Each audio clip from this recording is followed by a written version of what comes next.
Madame, Monsieur, bonjour et bienvenue dans cette édition. Le chef de l'État, le président Alassane Ouattara, était hier après-midi l'hôte du président français. Le président Alassane Ouattara et François Hollande ont échangé autour de questions liées à la sécurité après donc les récentes attaques au Mali et au Burkina Faso. Notez également que les relations entre le Burkina Faso et la Côte d'Ivoire, la croissance économique de la Côte d'Ivoire et le procès de l'ex-président ivoirien Laurent Gbagbo étaient également au centre des échanges hier après-midi entre donc François Hollande et le président Alassane Ouattara. Hier, 4 février, le monde entier célébrait la journée mondiale de lutte contre le cancer. Plus de 9 millions de personnes en meurent chaque année dans le monde. 70% malheureusement sont des personnes vivant dans les pays donc en voie de développement. Cette journée consacrée à la lutte contre le cancer était donc le lieu d'évoquer le traitement, mais également la prise en charge de la maladie. Jean-Jacques Ndin, âgé de 4 ans, est heureux. Après 6 mois de traitement en chimiothérapie au CHU de Trècheville, il est guéri du cancer des testicules. Mon enfant souffrait d'un cancer testiculaire. À la grâce de Dieu, oui, il est guéri. Si Jean-Jacques a reçu la guérison, ce n'est pas le cas pour cette patiente. La vingtaine révolue, elle souffre du cancer du col de l'utérus depuis 9 mois. Après 3 séances de chimiothérapie, sa santé s'est améliorée. Cependant, elle trouve le coût du traitement élevé. Cancer du col de l'utérus. J'ai fait une chimio. Le traitement est bon, mais c'est très coûteux. 300 et quelques mille. Une séance. Le coût élevé du traitement est expliqué par Dr Seka, cancérologue. Le traitement du cancer dépend du stade auquel on fait le diagnostic de la maladie.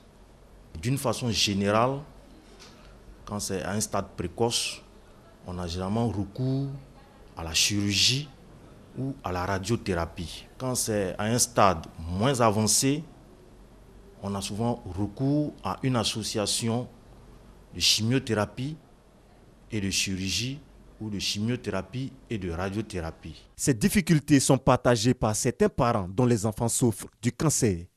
C'est par manque de moyens que jusque-là, l'œil est arrivé jusqu'à ce point-là. Sinon, ce n'était pas comme ça, c'était tout petit. La célébration de la Journée mondiale de lutte contre le cancer a pour objectif de sensibiliser les populations au dépistage précoce de cette maladie et surtout aux décideurs de mettre en place une politique de prise en charge pour les malades qui jugent le coût des traitements excessif. Voilà, traitement et prise en charge des malades du cancer, sujet évoqué donc à l'occasion hier de la journée mondiale de lutte contre le cancer. C'était un commentaire de Moussa Konaté. Et notez que les cas les plus fréquents sont les cancers du sein, cancer du col de l'utérus, de la prostate, du foie, du rein. Fort heureusement, on en guérit. Nos reporters sont allés à la rencontre d'une ancienne malade du cancer. Moyens financiers et soutien sans faille de ses proches ont joué en sa faveur. Barakissa Bamba, Fidèle Aigné, Marie-Laure Ngora. Guérie du cancer, elle a décidé de témoigner, mais en gardant l'anonymat. Le cancer du sein, elle a contracté en 1999, mais les souvenirs sont encore douloureux. Les premiers symptômes, j'ai senti dans la nuit, au cours de la nuit, une douleur au sein. Je dors sur le ventre et j'avais du mal à me retrouver dans cette position. Donc j'ai senti cette douleur sur le sein et c'était tellement fort que j'ai dû interrompre mon sommeil. Et quand je me touchais le sein, j'ai senti qu'il y avait une masse très dure au niveau du sein. Et donc je me suis mise à la lumière, j'ai regardé et j'ai vu que mon sein était complètement déformé. Le sein était déformé et ressemblait à une orange pressée. Une épreuve difficile pour cette mère de 3 enfants, âgée à l'époque de 38 ans. Et ça a été très très difficile. Quand j'ai rencontré le médecin, il n'est pas passé par 4 chemins. Il allait directement, il m'a balancé l'information, il m'a dit, écoutez madame, vous faites un cancer du sein. Mais il n'y a pas d'inquiétude, c'est quelque chose qui peut être pris en charge. Après, je suis rentrée dans ma douche, j'ai pleuré un bon coup, mais vraiment pleuré comme il faut. Je me suis regardée dans le miroir, mes enfants étaient encore petits. Et puis je me suis dit à cette maladie, j'ai dit c'est toi ou moi. Guérir à tout prix de ce cancer du sein. Sa détermination, sa volonté paieront. En plus, il y avait le soutien de la famille. La famille m'a beaucoup appuyée. On a besoin d'être encadré et c'est une des valeurs que nous avons en Afrique, c'est qu'on a de la famille autour de nous. Et cette présence de la famille vraiment vous aide à remonter. Mais le premier combat part de toi-même d'abord. La maladie lui a laissé des séquelles. Elle a subi une ablation du sein, mais elle est heureuse qu'à débarrasser du cancer. Le cancer du sein figure parmi les cancers les plus fréquents. Dépisté tôt, le malade multiplie ses chances de survie. En Côte d'Ivoire, les patientes atteintes du cancer du sein payent désormais 10% du coût de traitement, soit 100 000 francs CFA par cure, contre 1 million de francs CFA par le passé. Un commentaire de Marie-Laure Ngora. On parle santé, toujours cette fois avec cette activité de l'ONG DAM, entendez dépistage à la maison. Cette ONG sensibilise sur la santé de la reproduction. L'action a donc été menée, entre autres, à Sekensi. L'opération a été suivie de dons de sang et c'est Chantal Akanda qui nous en parle. Œuvrer pour le bien-être des populations rurales, particulièrement les femmes. C'est le principal objectif de l'ONG DAM, dépistage à la maison. Cette organisation non gouvernementale, créée en 2008, a initié une journée santé au profit des populations des Libou à Sekensi.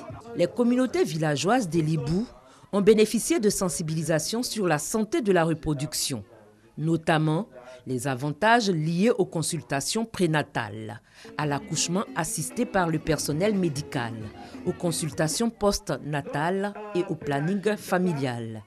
Le sujet sur l'excision a été également évoqué, ainsi que la sensibilisation sur le VIH-Sida. Tout ceci ponctué par la distribution de préservatifs. Notons que Elibou est un village carrefour traversé par l'autoroute du Nord. Une opération de don de sang a marqué cette journée santé. Une quarantaine de poches de sang ont été collectées par le Centre national de transfusion sanguine. Cette initiative de journée santé a été saluée par les populations d'Elibou, avec à leur tête le chef du village. On referme la page santé pour parler enseignement supérieur. Les universités francophones d'Afrique s'organisent pour un enseignement de qualité. Pour ce faire, la conférence des recteurs des universités francophones d'Afrique et de l'océan Indien se tient en ce moment. Il est question de renforcement de coopération universitaire régionale et c'est avec Konaté Moussa qu'on en parle. Les universités francophones d'Afrique veulent donner un nouveau souffle à la formation et à l'encadrement dans l'enseignement supérieur. À cette rencontre de la conférence des recteurs des universités francophones d'Afrique et de l'océan Indien, CRUFA aussi, il s'agit d'établir des programmes d'action communs en vue de renforcer la coopération entre les institutions universitaires. C'est de mettre ensemble, de mutualiser les ressources, aussi bien au niveau des compétences que les ressources matérielles pour arriver à un enseignement supérieur de qualité et une recherche pertinente qui puisse être au service de l'économie de nos différents pays. Pour la communauté scientifique francophone, favoriser les échanges entre responsables universitaires va faciliter l'intégration africaine en matière de recherche et de formation. Plus nous sommes unis, plus nous harmonisons nos programmes, plus nous serons forts, plus nous serons compétitifs dans le concert des nations. Pour une université naissante, effectivement, il est important de rentrer dans cette grande famille. Une grande famille d'universités, des universités qui ont déjà fait leurs preuves et avec lesquelles nous devons construire les universités d'avenir. La CRUFA aussi, créée en 1995, regroupe des institutions d'enseignement supérieur qui utilisent la langue française comme langue d'enseignement. Depuis juillet 2015, elle est présidée par le professeur Liramata Bakayoko, actuel ministre de l'Enseignement supérieur et de la Recherche scientifique.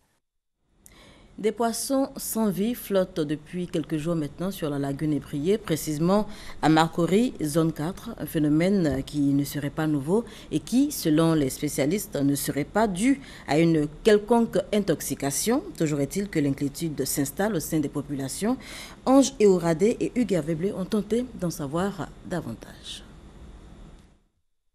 Des poissons morts sur la lagune Ébrié, ce phénomène peut s'observer depuis quelques jours à Abidjan, du côté de la baie de Biétry. Chaque début d'année, fin d'une saison à l'autre, on trouve des poissons qui sont parfois morts dans l'eau. Il y a des moments où on trouve des poissons morts dans l'eau. Pour aujourd'hui, bon, c'est pas assez. Sinon, souvent même là, c'est plus. Souvent, on voit sur toute l'étendue de la lagune. Souvent, c'est que des alevins, des petits poissons. Non, sérieusement, pour le moment, je ne connais pas la cause. Rien d'alarmant.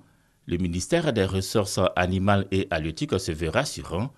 C'est un phénomène cyclique qui intervient chaque année pendant environ 2 mois à la même période. Les poissons meurent tout simplement par manque d'oxygène et non d'intoxication. Sur la base, bien sûr, des analyses qui ont été faites. Et moi, je m'en tiens aux analyses. C'est une mort naturelle de poissons. Ils n'ont pas été intoxiqués. C'est dû au réchauffement des eaux. Le phénomène de poissons morts flottant sur la lagune n'est pas propre à Abidjan. Il a pu s'observer les années passées à Jacquesville, Dabou et Adiaké.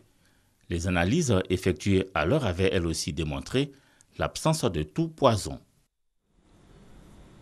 Je vous invite à présent à faire une petite incursion dans l'univers des bronziers de Ngata Dolikro. C'est dans la sous-préfecture de Thiébissou. En tout cas, dans ce village, 90% des jeunes ont investi le secteur. C'est ce que nous disent Soro Corona et Charles Tatou.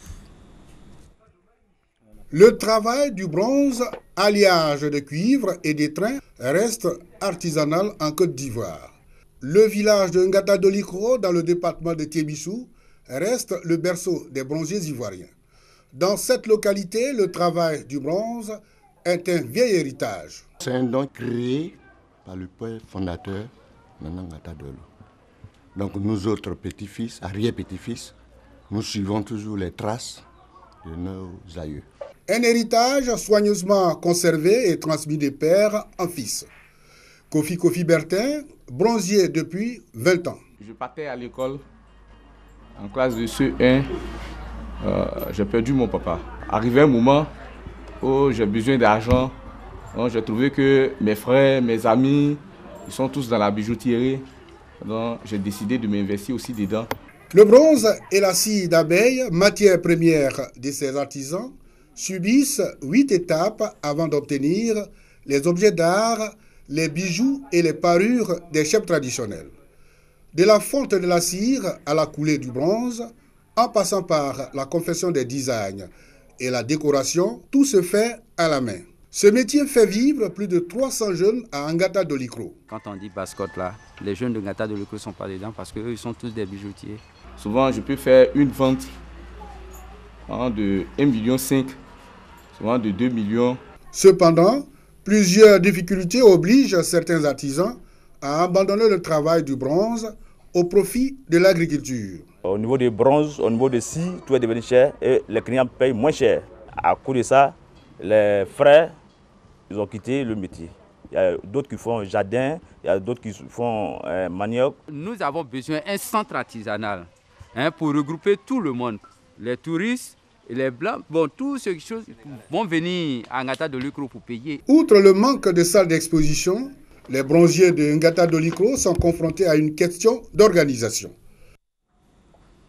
Notez que le Conseil des ministres du Conseil de l'Entente se réunit ce vendredi 5 février, ici même à Abidjan, au Golf Hotel, à l'ordre du jour de cette 8e réunion. Des questions liées à la sécurité, les questions de lutte contre la pauvreté également, les questions de financement pour la bonne marche de l'organisation. En Centrafrique, l'actualité est marquée entre autres par ces nouvelles accusations d'abus sexuels et les casques bleus du Congo-Brazzaville sont indexés. La mission des Nations Unies en Centrafrique encore au centre d'un scandale d'abus sexuels. Cette fois, il s'agit de 7 cas, donc 5 mineurs dans la ville de Bambari au centre du pays. C'est l'organisation Human Rights Watch qui a porté ces cas à la connaissance des responsables onusiens en Centrafrique, qui à leur tour ont ouvert une enquête. L'évaluation initiale du BSI a fourni des preuves suffisantes qui confirment que 5 des victimes étaient mineurs. Une adulte a été victime d'exploitation sexuelle. Le bureau n'a pas pu interroger la 7e victime présumée, qui serait également mineure. Les premières investigations pointent du doigt le contingent du Congo-Brazzaville, fort de 120 membres. Dans un communiqué, l'ONU a annoncé ce jeudi leur rapatriement après la conclusion de l'enquête. Mais pour l'heure, ces soldats resteront confinés dans leur caserne, précise le communiqué. En janvier, 850 soldats de la RDC avaient été exclus de la mission pour les mêmes faits. Les missions de paix des Nations Unies sont accusées de 69 cas d'abus sexuels au cours de l'année écoulée. 22 d'entre eux sont attribués au casque bleu de la MINUSCA, qui suscite une peur bleue chez les Centrafricains. Un commentaire signé Sylvie Touré qui met un terme à ce journal. Merci de nous avoir suivis.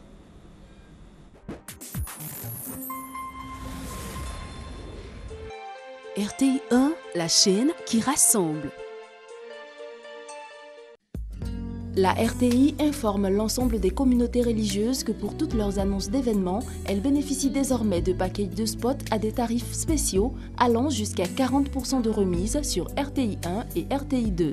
Pour toute information, prendre contact avec l'une des agences RTI Publicité, au plateau à la radio, aux 2 plateaux Vallon, à Boaké, RTI Boaké, à San Pedro au sein du centre culturel.